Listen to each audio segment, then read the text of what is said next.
ನಮಸ್ಕಾರ ಸ್ನೇಹಿತರ ಪಿಂಚಣಿದಾರರಿಗೆ ಎಲ್ಲರಿಗೂ ಕೂಡ ಭರ್ಜರಿ ಗುಡ್ ನ್ಯೂಸ್. ಹೌದು, ಜೂನ್ ಹಾಗೂ ಜುಲೈ ತಿಂಗಳ ಪಿಂಚಣಿ ಡೇಟ್ ಫಿಕ್ಸ್ ಆಗಿದೆ, ಅಂದ್ರೆ ಮುಹೂರ್ತ ಫಿಕ್ಸ್ ಆಗಿದೆ ಅಂತ ಅರ್ಥ. ಸೊ ಎರಡು ಡಾಕ್ಯುಮೆಂಟ್ಸ್ ಗಳನ್ನ ಕೊಟ್ರೆ ಸಾಕು, ನಿಮಗೆ ಪೆಂಡಿಂಗ್ ಉಳಿದಿರ್ತಕ್ಕಂತಹ ಎಲ್ಲ ಕಂತುಗಳನ್ನ ಜಮೆ ಮಾಡಲಾಗ್ತಾ ಇದೆ.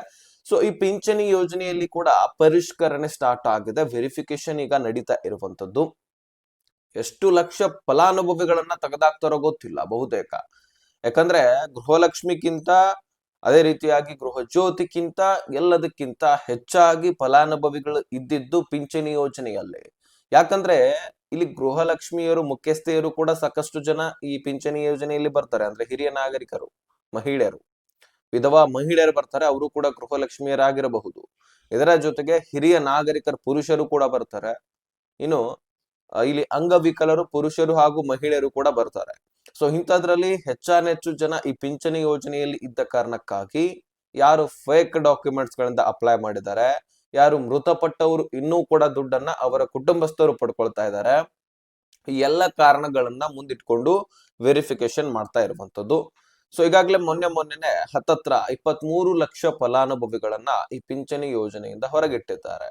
ಅದರಲ್ಲಿ ನೀವು ಕೂಡ ಆಗಿದ್ರೆ ನಿಮ್ಮ ಖಾತೆಗಳಿಗೂ ಕೂಡ ದುಡ್ಡು ಜಮಾ ಆಗೋದಿಲ್ಲ.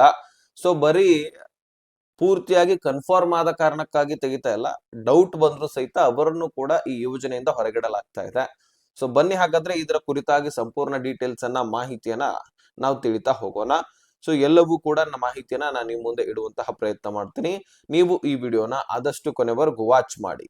ಸ್ನೇಹಿತರೆ, ಈ ಪಿಂಚಣಿ ಯೋಜನೆಯಲ್ಲಿ ಬಹಳಷ್ಟು ಫಲಾನುಭವಿಗಳು ಇಂದು ಜಮಾ ಆಗತ್ತೆ, ನಾಳೆ ಜಮಾ ಆಗತ್ತೆ ಅಂತ ವೇಟ್ ಮಾಡ್ತಾನೆ ಇದ್ದಾರೆ. ಆದ್ರೆ ಜಮಾನೆ ಆಗ್ತಾ ಇಲ್ಲ. ಸೊ ಇದು ಯಾಕೆ ಆಗ್ತಾ ಇದೆ ಪ್ರಾಬ್ಲಮ್ ಅಂದ್ರೆ, ನೀವು ಗ್ಯಾರಂಟಿ ಯೋಜನೆಗಳು ಬರೋಕ್ಕಿಂತ ಮುಂಚಿತವಾಗಿ ಒಂದ್ ಸ್ವಲ್ಪ ಗಮನ ಹರಿಸಿದ್ದೆ ಆದ್ರೆ ನಿಮಗೆ ಗೊತ್ತಾಗತ್ತೆ. ಪಿಂಚಣಿ ಮೊದಲು ಸರಿಯಾಗಿ ಬರ್ತಾ ಇತ್ತು. ಈಗ ಜೂನ್ ಪ್ರಾರಂಭ ಮುಗಿಲಿಕ್ಕೆ ಕೂಡ ಬಂತು. ಈಗ ಜೂನ್ ಪ್ರಾರಂಭವಾಗಿದೆ ಅಂತ ಅನ್ಕೊಳ್ಳಿ. ಈ ಜೂನ್ 1ನೇ ತಾರೀಕು ಹಿಡ್ಕೊಂಡು 5ನೇ ತಾರೀಕು ಒಳಗಾಗಿ ಪಿಂಚಣಿ ಕ್ಲಿಯರ್ ಆಗಿಬಿಡ್ತಾ ಇತ್ತು. ಈಗ ಜುಲೈ ಪ್ರಾರಂಭವಾಯ್ತಂದ್ರೆ ಜುಲೈ 1ನೇ ತಾರೀಕು ಹಿಡ್ಕೊಂಡು 5ನೇ ತಾರೀಕು ಒಳಗಾಗಿ ಆ ತಿಂಗಳ ಹಣ ಅದೇ ತಿಂಗಳಲ್ಲಿ ಕೇವಲ 5 ದಿನದ ಒಳಗಾಗಿ ಕ್ಲಿಯರ್ ಆಗ್ಬಿಡ್ತಾ ಇತ್ತು. ಆದ್ರೆ ಈಗ ಗ್ಯಾರಂಟಿ ಯೋಜನೆಗಳಿಂದಾಗಿ ದುಡ್ಡಿನ ಕೊರತೆ ಅಂತೂ ಇದೆ. ಸಾಕಷ್ಟು ಸರ್ಕಾರ ಸಾಲಗಳನ್ನ ಮಾಡ್ಕೊಂಡಿದೆ. ಇದ್ರ ಎಲ್ಲದರ ಮೇರೆಗೆ ದುಡ್ಡನ್ನ ಕೂಡ್ಲಿಕ್ಕೆ ಒಂದ್ ಸ್ವಲ್ಪ ಕಷ್ಟಕರ ಆಗ್ತಾ ಇದೆ. ಸೊ ಹೀಗಾಗಿ ನಿಮಗೆ 1 ತಿಂಗಳ ಹಣ ಜಮಾ ಮಾಡೋದು, 2 ತಿಂಗಳ ಹಣವನ್ನ ಪೆಂಡಿಂಗ್ ಉಳಿಸೋದು, ಈ ರೀತಿ ನಡೀತಾ ಇದೆ. ನಿಮಗೆ ಗೊತ್ತಿದೆ, ಗ್ಯಾರಂಟಿ ಯೋಜನೆಗಳು ಬಂದಾಗಿನಿಂದ ಈ ರೀತಿನೇ ಪ್ರೊಸೆಸರ್ ಇರುವಂತದ್ದು. ಆದ್ರೆ ಯಾವ ಕಂತುಗಳನ್ನು ಕೂಡ ಮಿಸ್ ಮಾಡಿಲ್ಲ, ಎಲ್ಲವನ್ನು ಕೂಡ ಜಮಾ ಮಾಡ್ತಿದ್ದಾರೆ. ಆದ್ರೆ ಯಾರು ಎಲಿಜಿಬಲ್ ಇರ್ತಾರೋ ಅವರಿಗೆ ಮಾತ್ರ ಜಮಾ ಮಾಡ್ತಾರೆ. ವೆರಿಫಿಕೇಶನ್ ಅಂತೂ ಸ್ಟಾರ್ಟ್ ಆಗಿದೆ. ಸೊ ಅದಕ್ಕಾಗಿ ಇಲ್ಲಿ ನೀವು ಮಾಡ್ಬೇಕಾಗಿರ್ತಕ್ಕಂತಹ 2 ಕೆಲಸ ಏನಪ್ಪಾ ಅಂದ್ರೆ, ಮೊದಲನೇದಾಗಿ ನಿಮಗೆ ದುಡ್ಡು ಬರ್ತಾ ಇಲ್ಲ, ನೀವು ಎಲಿಜಿಬಲ್ ಇದ್ರಿ ಅಂತ ಹೇಳ್ಬಿಟ್ಟು ನಿಮಗೆ ಕನ್ಫರ್ಮ್ ಇತ್ತಂದ್ರೆ, ಅಂದ್ರೆ ನೀವು ಅರ್ಹತೆಯನ್ನ ಹೊಂದಿದ್ದೀರಿ ಅಂತ ನಿಮಗೆ ಕನ್ಫರ್ಮ್ ಇತ್ತಪ್ಪ ಅಂದ್ರೆ, ನಿಮ್ಮನ್ನ ಅದೋ ಇದೋ ಕಾರಣಕ್ಕಾಗಿ ತೆಗೆದಾಕಿದ್ದೆ ಆದ್ರೆ ನಿಮಗೆ ದುಡ್ಡು ಬರ್ತಾ ಇರೋದಿಲ್ಲ. ನಿಮಗೆ ನೀವು ಕನ್ಫರ್ಮ್ ಇದೀರಿ, ನಾವು ಅರ್ಹತೆಯನ್ನ ಹೊಂದಿದೀವಿ ಅಂತ ಇದ್ರೆ ನಿಮ್ಮ ಜೀವಿತ ಪ್ರಮಾಣ ಪತ್ರ, ಲೈಫ್ ಸರ್ಟಿಫಿಕೇಟ್ ಅಂತ ಕರಿತೀವಿ ನಾವು ಅದನ್ನ. ಸೊ ಅದನ್ನ ನೀವು ಯಾವ ಬ್ಯಾಂಕ್ ಅಕೌಂಟ್ ಅನ್ನ ಪಿಂಚಣಿ ಯೋಜನೆಗೆ ಲಿಂಕ್ ಮಾಡಿಸಿರ್ತೀರಿ ಆ ಒಂದು ಬ್ಯಾಂಕ್ಗೆ ಹೋಗಿ ಸಬ್ಮಿಟ್ ಮಾಡಬೇಕು. ಅಲ್ಲಿರ್ತಕ್ಕಂತಹ ಅಧಿಕಾರಿಗಳು ಅದ್ರ ಬಗ್ಗೆ ವೆರಿಫಿಕೇಶನ್ ಮಾಡ್ತಾರೆ. ಅದು ಕರೆಕ್ಟ್ ಆಗಿತ್ತು, ಎಲ್ಲವೂ ಕೂಡ ವೆರಿಫಿಕೇಶನ್ ಆದಾಗ ಸರಿ ಹೊಂದಿತಪ್ಪ ಅಂದ್ರೆ ಅದನ್ನ ಮೇಲಧಿಕಾರಿಗಳಿಗೆ ಕಳುಹಿಸಿ ನಿಮಗೆ ಅರ್ಹತೆ ಹೊಂದುವ ಹಾಗೆ ಮಾಡಿ ನಿಮಗೆ ದುಡ್ಡು ಮತ್ತೆ ಜಮಾ ಆಗುವ ಹಾಗೆ ಮಾಡಿ ಕೊಡ್ತಾರೆ. ಸೊ ನೀವು ಯಾವ ಬ್ಯಾಂಕ್ ಅಕೌಂಟ್ ಅನ್ನ ಲಿಂಕ್ ಮಾಡಿಸಿರ್ತೀರಿ ಆ ಬ್ಯಾಂಕ್ಗೆ ಹೋಗಿ ನೀವು ಇದ್ರ ಬಗ್ಗೆ ಚರ್ಚೆ ಮಾಡಿ ಮತ್ತು ಇದನ್ನ ಕೊಡಿ. ಸೊ ಇದು ಅಲ್ಲದೆ ಇನ್ನು ಹಲವಾರು ತರ ರೂಲ್ಸ್ ಗಳನ್ನ ಇಲ್ಲಿ ತಂದಿದ್ದಾರೆ. ಇನ್ನು ಮುಖ್ಯವಾಗಿ ಮೃತಪಟ್ಟವರ ಅಕೌಂಟ್ ಗಳಿಗೆ ದುಡ್ಡು ಜಮಾ ಆಗ್ತಾ ಇದೆ. ಈಗಾಗಲೇ ಗೃಹಲಕ್ಷ್ಮಿ ಯೋಜನೆಯಲ್ಲಿನೇ 100 ಕೋಟಿ ನಷ್ಟವನ್ನ ಸರ್ಕಾರ ಅನುಭವಿಸಿದೆ. ಇನ್ನು ಪಿಂಚಣಿ ಯೋಜನೆಯಲ್ಲಿ ಕೂಡ ಎಷ್ಟು ಕೋಟಿಗಟ್ಟಲೆ ನಷ್ಟವನ್ನ ಅನುಭವಿಸಿರತ್ತೆ. ಯಾಕಂದ್ರೆ ಪಿಂಚಣಿದಾರರು ಕೂಡ ಬಹಳಷ್ಟು ಜನ ಮೃತಪಟ್ಟಿದ್ರು ಸಹಿತ ಅವರ ಹೆಸರಿನಲ್ಲಿ ಅವರ ಕುಟುಂಬಸ್ಥರು ದುಡ್ಡನ್ನ ಪಡ್ಕೊಳ್ತಾ ಅವರ ATM ಕಾರ್ಡು ಅಥವಾ ಅವರ ಮೊಬೈಲ್ ನಲ್ಲಿ ಇರ್ತಕ್ಕಂತಹ phone pay, Google pay, digital payment ನ ಮುಖಾಂತರ ಆ ದುಡ್ಡನ್ನ ಬಳಕೆ ಮಾಡ್ಕೊಳ್ತಾ ಇದ್ದಾರಂತೆ.